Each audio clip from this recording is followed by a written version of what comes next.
Beep, beep, beep, beep, beep, beep, beep, beep, beep, beep. Hello. Ha. Welcome to the court of the EDI Jester. How are we, good people? It's a glorious early morning in the UK. I'm up to try and do something before the noise starts. Summer's noisy in town centres. It's like, quick, there's some sun, put up some scaffolding. It's just the nature of the beast, I'm afraid. There's something I've come across. Oh, if you can buy me a coffee, please do. If you can support me on Substack, even better, right? Okay, that would be brilliant if you could. Links are in the doobries. And also, can you subscribe? Don't forget to subscribe. That's the important thing. Subscribers, more information. Here we go. Let's keep this going so I can keep going. There's an article that's come out written by Colin Wright. Now, if you're not aware of who Colin Wright is, Colin does an awful lot of work in this arena. And he's well worth a follow. I'll stick the thing in the doobries. What I'm going to do is I'm going to introduce you to this article, which is quite a long one, so you'll want to get a coffee. And then it's worthwhile you reading it yourself to find out the kind of things that are going on, which really emphasises how dangerous cancel culture can be. So, for example, when discussing something like the Humanist Society, which I've discussed with you before, and they've been taken over by wokery and critical social justice and all the nonsense, garbage stuff, and people have left. Well, they haven't just left, they've been cancelled. That's the same thing, right? Because this is what this does, this stuff. It prevents speech. It prevents freedom of speech. And by default, if you prevent freedom of speech, you prevent freedom of thought. Okay, so it's really important. I know Helen Joyce spoke recently quite eloquently about the need for free speech at the Gen Spec conference. So, it behoves us to be thoughtful about this. And I think that this particular article by Colin Wright, entitled Anatomy of a Scientific Scandal, is something that no matter who you are, whether you're an academic or not, we could well do with getting our head round exactly how these nonsense merchants work. Okay?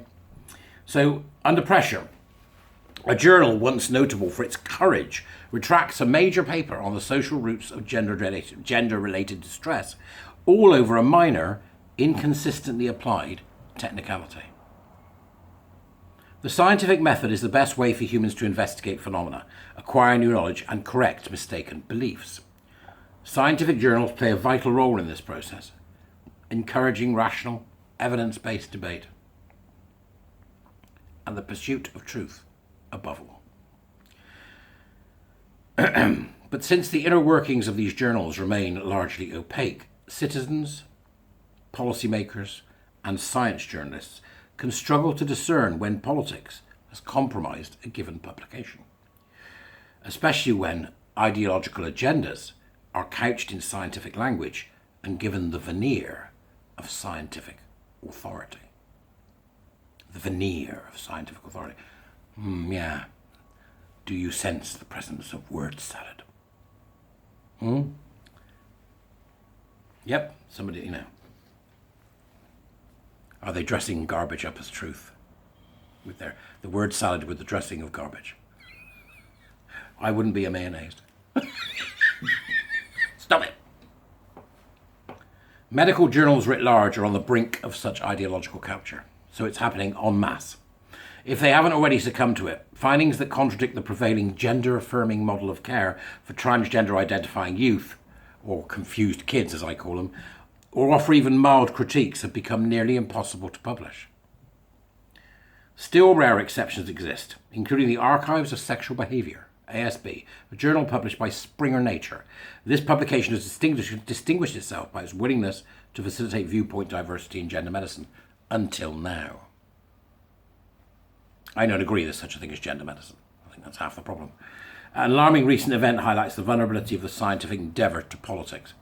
ASB is a primary target. Remember, ASB is the Archives of Sexual Behaviour. It's probably a very, very big and smelly archive.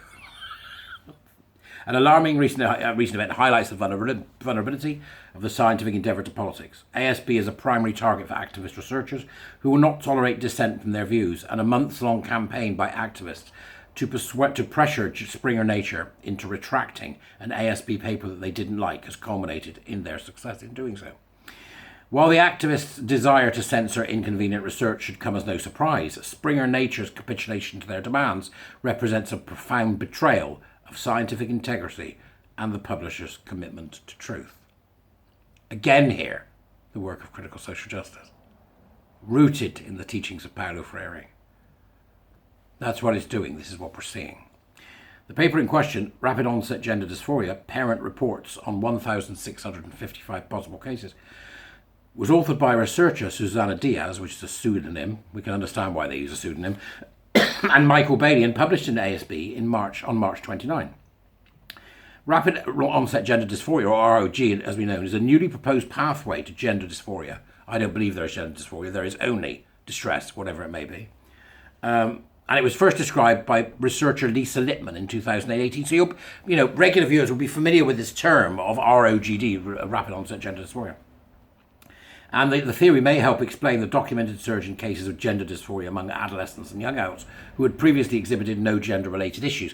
To me, this is part of the social contagion of Twitter, and Reddit and 4chan and all these horrible little grubby corners of the internet, isn't it? Where these men lie in wait.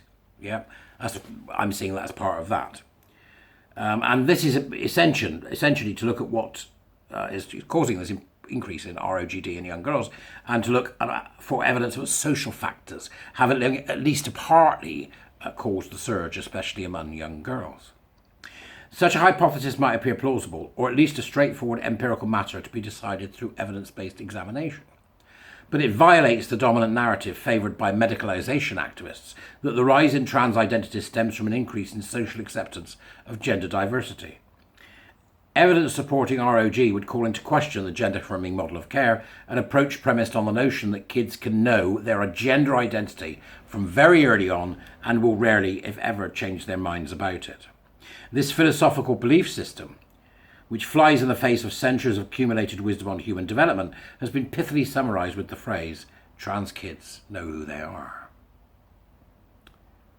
The affirmative model guides healthcare providers to agree with, a child's self-declared identity and facilitate access to hormones and surgeries, all in order to align the child's body with his or her felt gender identity. Consequently, activists have exerted intense efforts to undermine ROG research at every opportunity. Littman's 2018 paper generated intense backlash from activists who successfully pressured the journal that published her findings to take the unusual step of initiating a second round of post-publication peer review. The paper was republished with a correction that offered a more detailed explanation of its methodology, specifically focusing on its dependency on parental reports, and a clarification that ROGD is not clinical diagnosis. Importantly, however, the paper's central conclusion concerning the probable role of social influences remained unchanged. Activists repeatedly disrupted further attempts by Littman to explore ROGD using online surveys, because they just take over and write shit. That's why. But Diaz and Bailey's new paper lent further credence to the ROGD hypothesis. They examined parental reports of 1,655 potential ROGD cases through an online survey. The sample size dwarfed that of Littman's original study, which was based on 256 parents' reports. This data bolstered Littman's findings about the onset of gender dysphoria after puberty, predominantly in girls, in conjunction with the pre-existing mental health conditions, heavy social media usage, and peer influence. They also corroborated Littman's 2018 finding that an overwhelming majority of concerned parents are politically progressive, undermining the common narrative that criticisms and concerns about gender affirmation originate in conservatism, in the American term conservatism, the idea of the Christian right and really conservative ideas about family and life.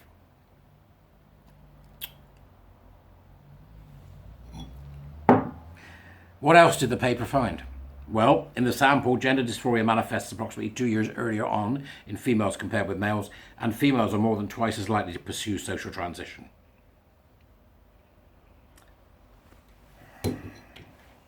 That's all you need.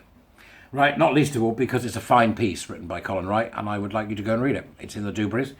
When are we going to wake up? Doesn't seem like we ever are. We're still going. Now, in the UK, there are some moves forward. We've had some new guidance from the NHS, and we've seen some stuff happening in Parliament, and we've seen various examples of what happens to organisations when they follow this wibble. But from an American point of view, they seem to be very stuck. I was watching a discussion about this with a senator, live discussion on YouTube yesterday. It was interesting to see the people going, it's all about Freire. It's all about XYZ. It's all looking at the roots of what's caused this terrible trouble and why we are suddenly surrounded by completely mad gender communist nutters. Because that's what we are. It's insane, isn't it? Sounds like, loony bin, take me off. They're coming to take me away.